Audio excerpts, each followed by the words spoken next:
Hello everyone. So তোমরা কেমন আছো সবাই? আশা করি তোমরা সবাই খুবই ভালো আছো। এন্ড আজকে একটা ইম্পর্টেন্ট ইনফরমেশন এটাই যে তোমাদের এনসিইআরটি ক্লাস 10 এর যে কেমিস্ট্রি পার্ট গুলো আছে, কেমিস্ট্রি ইউনিট গুলো আছে, সেগুলোকে আমরা বাংলায় পড়তে চলেছি, রাইট? তো এটা হচ্ছে ফার্স্ট ভিডিও যেটাতে আমরা কেমিক্যাল রিঅ্যাকশন এন্ড ইকুয়েশনের কিছু ইম্পর্টেন্ট টপিক আলোচনা করব। পুরোটা বাংলাতে, তোমাদের এনসিইআরটি যেটা ইংলিশ ভার্সনে আছে সেটার বাংলাতে আমি কনভার্ট করে পড়াবো।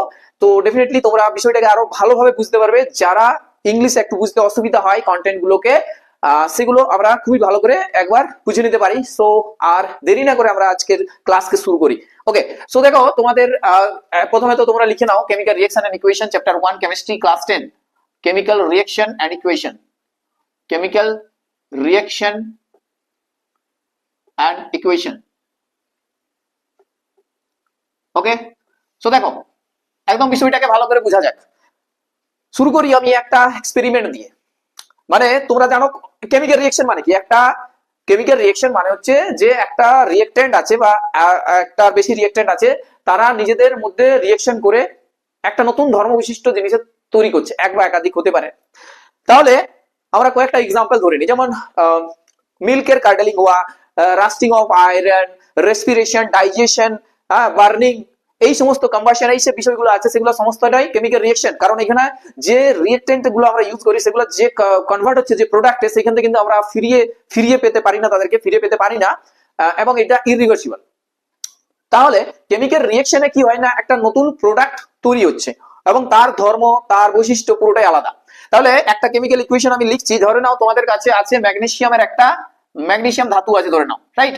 সেই ম্যাগনেসিয়াম ধাতুকে আমরা কি করছি, অক্সিজেনের প্রেজেন্সে সেটাকে পোড়ানো হচ্ছে এবং পোড়ানোর পর সেটা একটা কম্পাউন্ড তৈরি করছে, একটা মেটাল অক্সাইড, তার নাম হচ্ছে ম্যাগনেসিয়াম অক্সাইড, ধাতব একটা অক্সাইড তৈরি করছে। বোঝা গেল?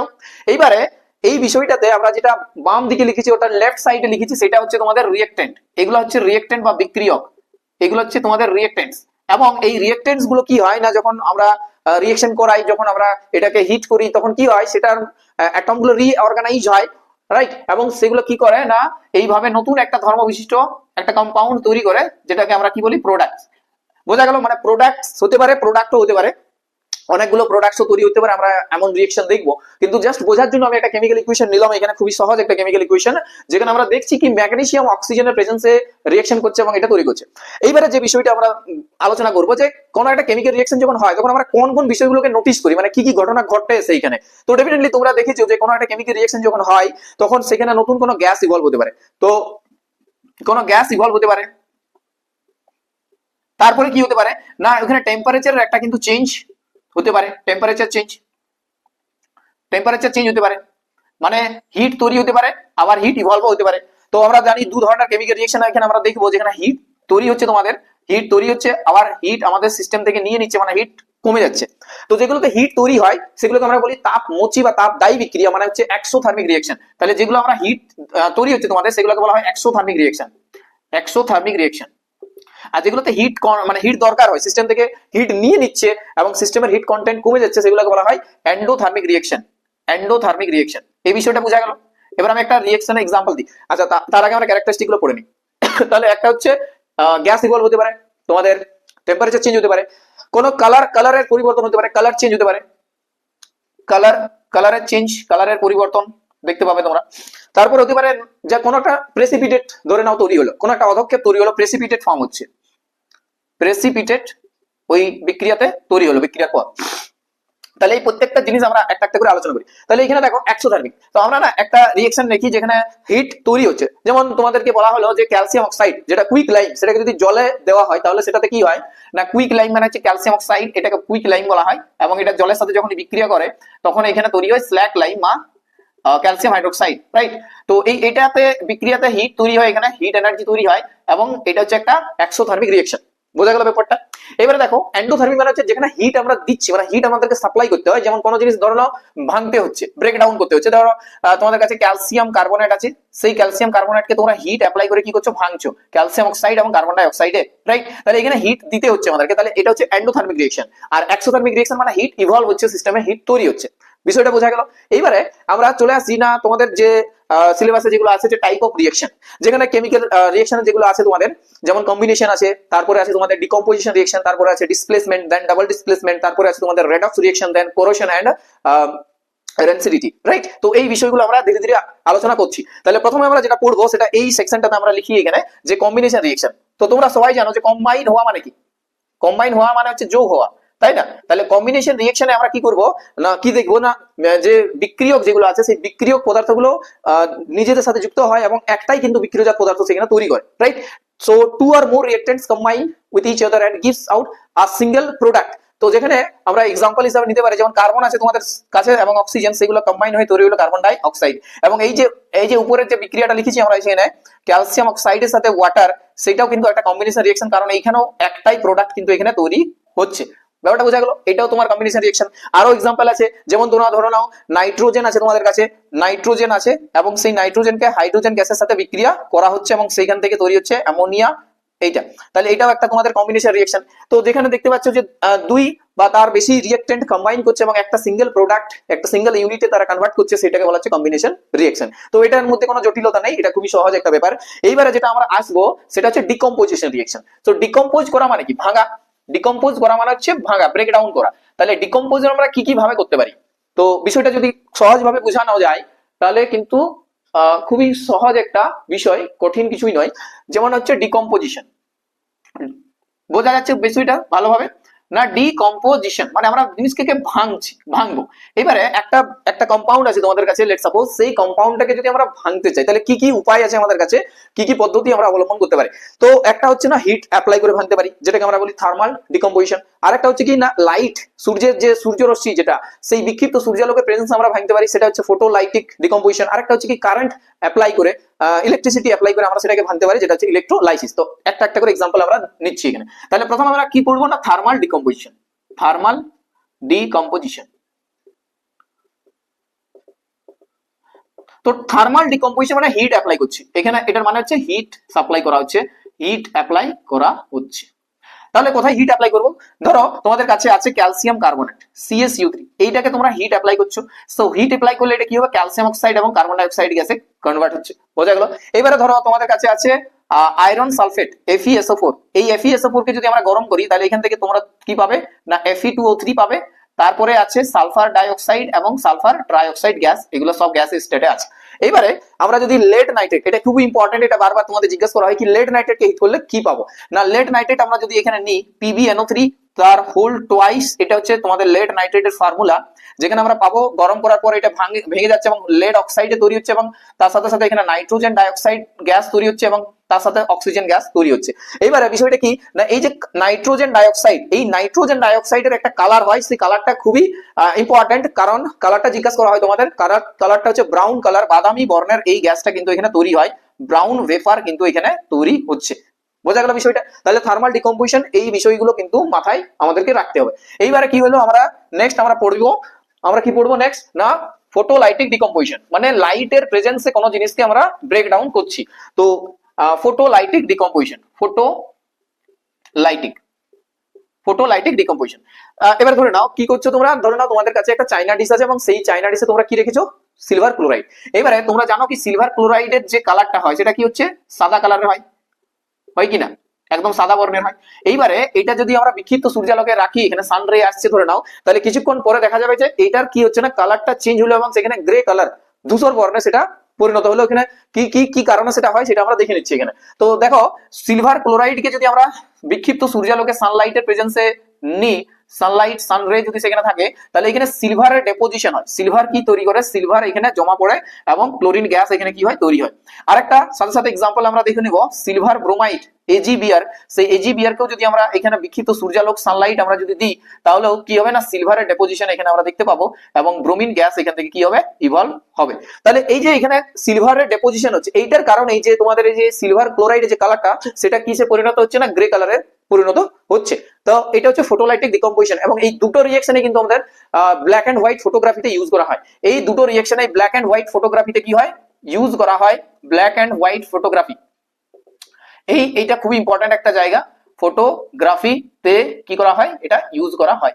তাহলে আমরা দু ধরনের ডিকম্পোজিশন দেখলাম। এবারে আমরা কি করবো না, কারেন্ট অ্যাপ্লাই করে আমরা কিভাবে কোন একটা জিনিসকে ভাঙতে পারি। তাহলে তোমরা জানো যে ইলেকট্রোলাইসিস কিভাবে করা হয় না, সেখানে একটা ইলেকট্রোলাইসিসের জন্য কি একটা ভোল্টামিটার ইউজ করা হয়, যেখানে যে পাত্রে আর কি ইলেকট্রোলাইসিসটা করা হয়।